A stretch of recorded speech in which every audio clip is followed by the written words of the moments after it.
Hello YouTube friends and subscribers. Hello YouTube friends and subscribers. Now what we're looking at Hello YouTube friends and subscribers.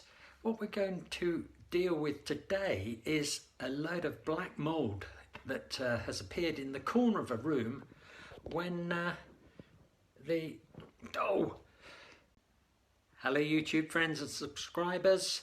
What we're going to do today is have a look at this mould that has appeared in the corner of a room that had a vanity basin fixed. So we've pulled the basin out and this is what we're faced with. Okay, we can fill that hole in the brickwork and the plaster, but getting this black stuff off is going to be a bit of a job.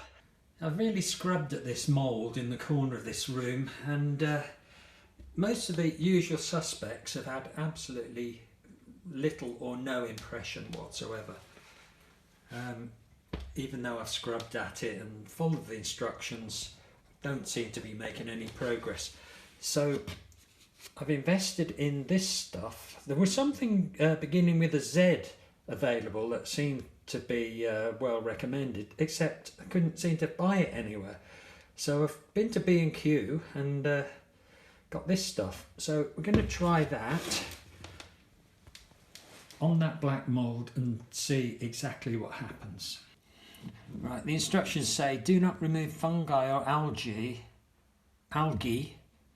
before using the product. Well, I've kind of done that already, I suppose, haven't I? A little bit. Anyway, we're going to spray this on. I've put the marigolds on, other gloves are available, and I've opened the window and I'm now going to give this a good old drink. You can see where you've been because the plaster has a different colour. Right, now we leave that for 30 minutes and then we come back and see how we've got on.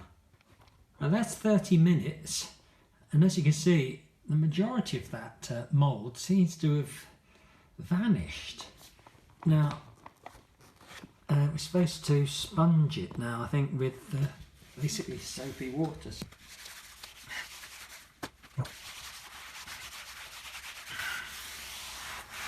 I was hoping that black stuff might come off there, but it seems to have done the easy stuff, shall we say, and this more ingrained stuff, or deeply rooted, has stayed put. Now it does say on the thing here,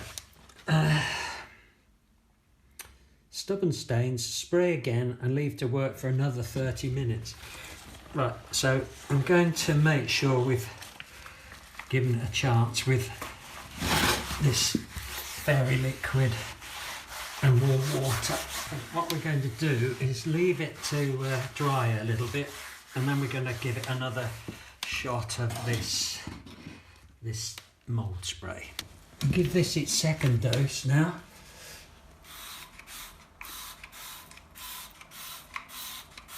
So that's another 30 minutes gone of our second dose of this HG stuff, and as you can see, 90% of that mould has gone.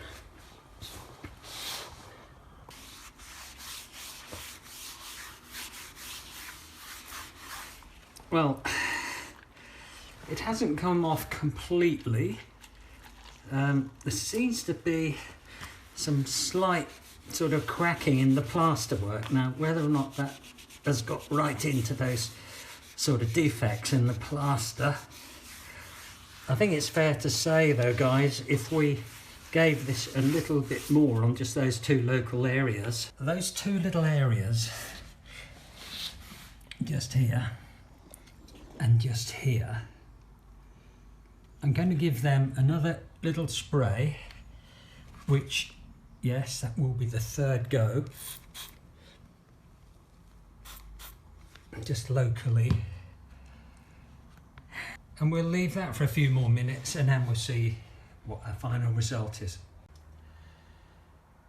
Well, that hasn't been 15 minutes, it's been more like 10 minutes, and as you can see, that those two blemishes have gone now. And just give that a clean to take that stuff off. Now this fungus cleaning stuff, it smells mostly of bleach, if I'm honest. Now whether or not you could just get ordinary bleach in a bottle and water it down somehow and then spray it on your walls, I don't know. But if you don't want to experiment, then you can just get this stuff from B&Q, and I think it was about a £5. Okay, well it's taken 3 goes, I suppose, to clean the fungus and mould off that wall there.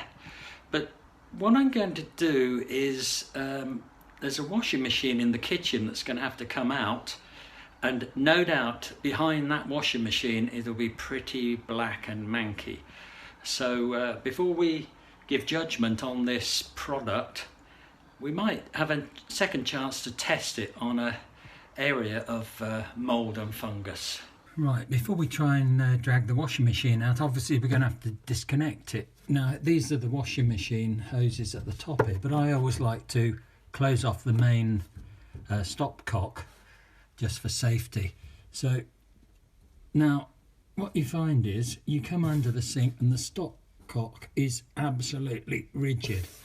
Now if you had an emergency and you wanted to turn the water off really quickly, you're stuffed. So my tip here is put on your calendar on the 1st of January or whatever, go round the house and just turn all the stopcocks on and off. Easy peasy.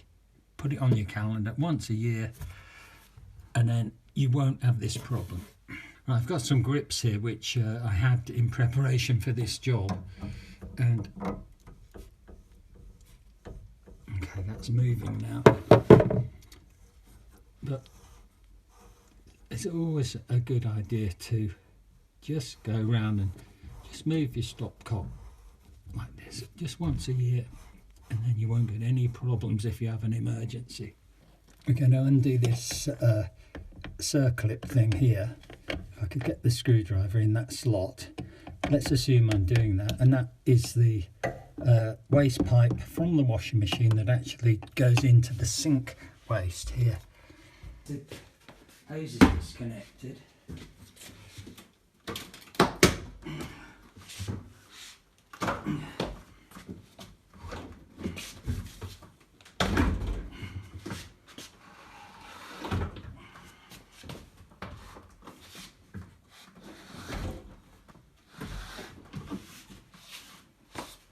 Just make sure you don't get stuff peaching. Now, no matter how much you drain your washing machine, everybody knows that there's always going to be some more water left in that pipe. I'm going to make a confession now, guys. I think it was me who put this washing machine in here quite a few years ago now, and I always wondered why there was a very slow flow of water. Now I think you can see why. You see, this is one of these places where you connect the washing machine up and then just shove it back in its hole, and that's what the state of the hose is. Right, back to the thing we're actually here for, and that is to see what the state of the wall is underneath the worktop. Now I would say this is probably typical of many kitchens that have not had much light of day in there for quite a few years, and what we're going to do is test this this HG mould spray on that wall and see what happens. If it cleans that up, you'd have to say that would be not far off a miracle. First thing we're going to do though is get some coffee on the go. Okay, I've opened the window to give ourselves a chance, and it says spray this stuff on from a distance of 30 to 50 centimetres, which I think is about 1 foot to 18 inches or something.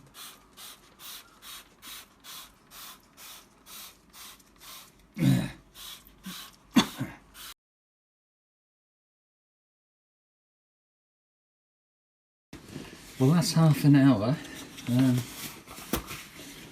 says clean with a sponge and water. So we'll see what happens.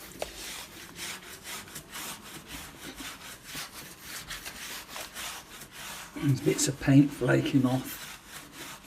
Maybe we should have brushed it before we started.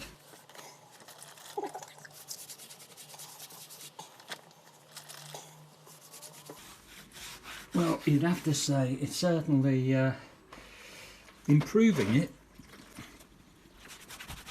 Right, that's the result of one dose of this HG mould spray.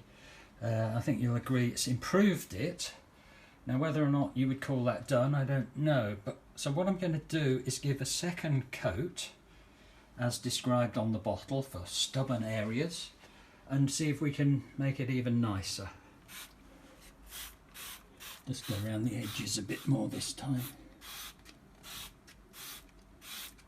And that's the second coat on there. So just going to use the water and see if it improves at all. There we are, ladies and gentlemen. We've given that area behind the washing machine 3 coats of the what is it, HG mould spray, and as you can see, it's not 100% perfect. Admittedly, it's still a little bit damp at the moment. I would expect that when it dries out it'll look a little bit whiter. Some of these areas are really what you would call stubborn, I think. What I'm going to do, when that has dried, I will probably give it a coat of oil-based undercoat, and that should seal everything back. You have to make your own minds up whether you think that's any good or not, that stuff, but it certainly improved it. Thanks for watching. If you'd like to subscribe to my channel, that'd be good, thank you, and you'll be able to see what else we get up to.